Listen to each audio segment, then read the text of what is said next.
সালামু আলাইকুম বন্ধুরা।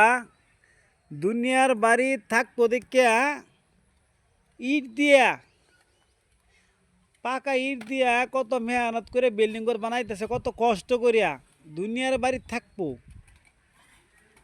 আর 3.5 হাত মাটি তোলে যে সারা জীবন থাকতে হবো, এই চিন্তা কোনো লোক করে না।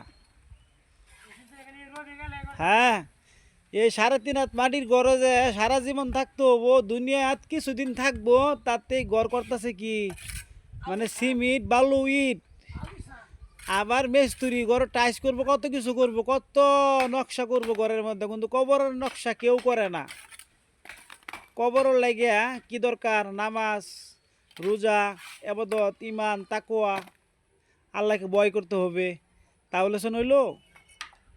আর 2 দিনের লাগে দুনিয়ার মধ্যে আয়া কত কষ্ট, কত শ্রম, কত কিছু দিন লাগে। আল্লাহ সকলকে হেফাজত করুক।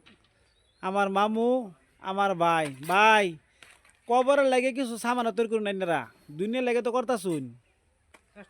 আর এই যে আমাদের একরামুল হক টিটু ভাই, একরামুল হক টিটু ভাই, মেয়র ভাই,